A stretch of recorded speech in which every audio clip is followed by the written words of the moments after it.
안녕하세요. 정형외과 전문의 닥터 홍 선생입니다. 하루에도 수많은 환자분들께서 저희 병원에 내원하시고 진료를 받고 가십니다. 그런데 제가 의사로서 진료를 볼 때 가장 안타까운 환자분들이 꼭 있는데요. 개인적으로 저는 이전에 무슨 치료를 받으셨는지 정확하게 모르는 환자분들이 가장 안타깝습니다. 어깨가 아프시던 허리가 아프시던 간에 이전에 무슨 치료 받으셨어요? 라고 여쭤보면 의외로 어떤 부위에 어떤 치료를 받았는지 모르는 분들이 정말 많습니다. 물론 이런 현상은 환자분들만의 잘못만은 절대 아닙니다. 사실 의사들이 이해가 쉽게 말씀드리는 것이 맞습니다. 하지만 아무리 잘 설명드려도 환자 입장에서는 막상 병원에만 가면 기억도 잘 안 나고 며칠 지나면 금방 까먹게 되는 경우도 분명히 있는데요. 그래서 이번 영상에서는 그런 분들께 조금이나마 도움을 드리고자 내가 맞은 주사는 무엇일까? 그 첫 번째 시간으로 허리 주사에 대해 알아보도록 하겠습니다.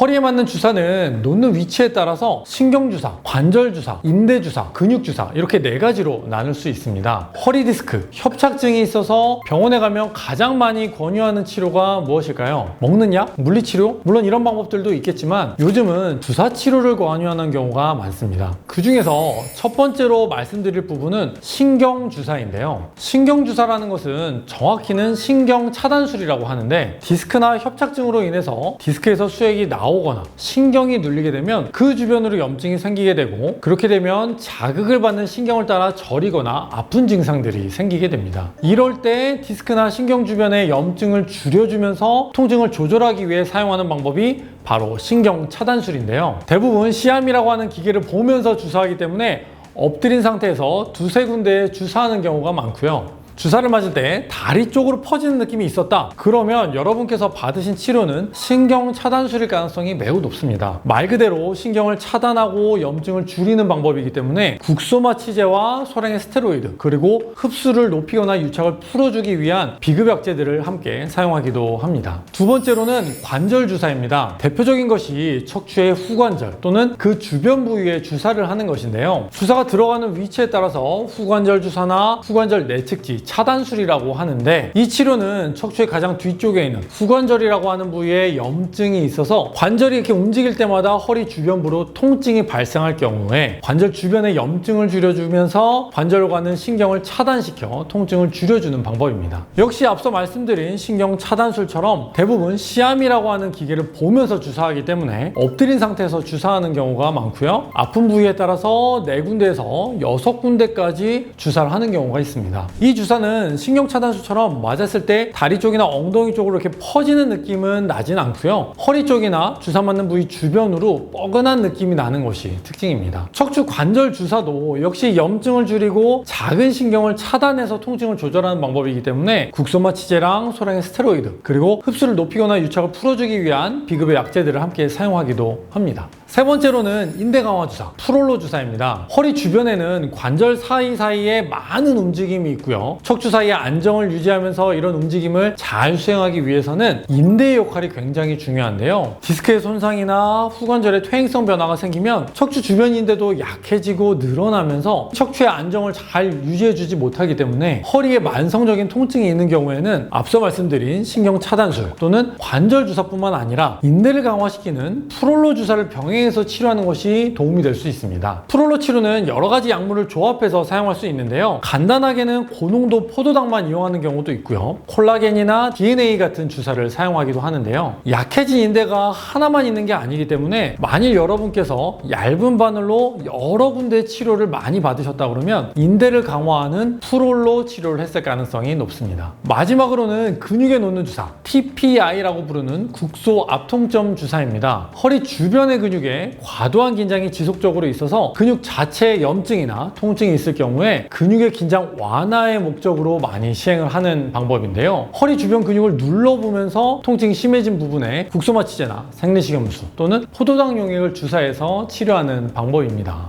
그럼 여기서 상황별로 여러분들께서 맞은 주사를 정리해 보자면, 우선 엎드려서 시암이라고 하는 기계를 보면서 두세 군데 주사를 맞았는데 다리 쪽으로 퍼지는 느낌이 났다. 신경 차단술일 가능성이 높고요. 똑같이 엎드려서 기계를 보면서 주사를 맞았는데 네 군데나 여섯 군데 조금 더 많이 주사를 맞았고요. 허리 주변으로 뻐근하기만 하고 다리 쪽이나 엉덩이 쪽으로 퍼지진 않았다. 그러면 후관절 주변의 염증을 줄이기 위한 관절 주사일 가능성이 높습니다. 그리고 기계를 보지는 않았지만 얇은 바늘로 여러 군데를 많이 맞았다. 그러면 인대를 강화해주는 프롤로 주사, 그리고 앞부분을 눌러보면서 그 부위 근육에 주사를 맞으셨다면 TPI, 국소 압통점 주사라고 생각하시면 되겠습니다. 그럼 다음으로 주사를 맞았을 때 여러분들께서 많이 걱정하시는 부분들 몇 가지를 설명드리고자 합니다. 가장 먼저 많은 분들께서 뼈 주사라고 부르시는 스테로이드 사용을 걱정하시죠. 스테로이드는 염종을 빠르게 줄여주는 아주 좋은 효과가 있어서 많은 병원에서 사용하고 있습니다. 물론 최근에는 스테로이드를 안 쓰는 병원도 많이 있긴 합니다. 이런 스테로이드를 사용하는 주사 치료의 경우에는 통증이 심할 때에는 증상을 호전시키는데 매우 큰 도움이 되기 때문에 초기에는 1, 2주 간격으로 두세 번 정도 시행을 하고요. 그 이후에 증상이 좀 좋아지면 물리치료나 약물치료, 운동을 병행하면서 한두 달 뒤에 주사 치료를 추가적으로 시행하는 것이 일반적입니다. 그리고 이런 스테로이드의 과도한 사용으로 인한 부작용을 막기 위해서 같은 부위에는 1년에 많아야 5번, 6번 미만으로 치료하는 것이 바람직한데요. 하지만 많은 분들이 아시는 대로 부작용도 있습니다. 아프다고 이 스테로이드 주사를 과량으로 너무 자주 맞게 되면 전신적으로 부는 부종 같은 증상이 생기거나 당 수치가 확 올라가는 당뇨, 골밀도가 감소되는 부작용이 생길 수가 있고요. 많지는 않지만 주사 부위에 균이 들어가 감염이 발생하는 경우도 생길 수 있습니다. 그렇기 때문에 주사를 맞고 이런 부작용이 생겼다면 꼭 치료받은 병원에서 부작용에 대한 치료를 상담받으시는 것이 좋습니다. 그리고 또 주사 치료를 받으시는 분들이 많이 물어보시는 것들 중에 하나가, 주사를 한번 맞고 좋아졌는데 꼭 두세 번 더 맞아야 되나요? 하는 건데요. 한 번 맞아서 증상이 많이 좋아졌다. 그러면 당연히 더 맞으실 필요는 없습니다. 약물이나 물리치료 같은 다른 방법으로 증상을 조절하면서 증상이 더 나빠지거나 필요할 때 맞으셔도 되기 때문에 굳이 그 횟수를 채워서 맞으시지 않으셔도 괜찮습니다. 그리고 또 하나, 신경 차단술을 받은 분들 중 일부 환자분들은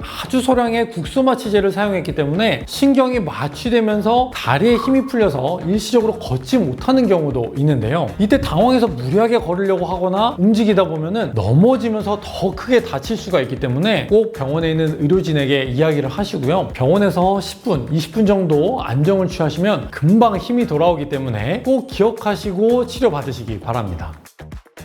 이번 영상에서는 내가 맞은 주사는 무엇일까? 그 첫 번째 시간으로 허리 주사에 대해 알아보았습니다. 물론 의사의 치료 방법에 따라 오늘 말씀드린 주사 치료 말고도 근막이완 치료라든지 여러 가지 다른 방법들이 있을 수 있지만, 자세한 치료가 궁금하시면 담당 주치의분들께 물어보셔야 한다는 점 잊지 마시고요. 그럼 저는 다음번에 더욱 좋은 정보로 돌아오겠습니다. 감사합니다.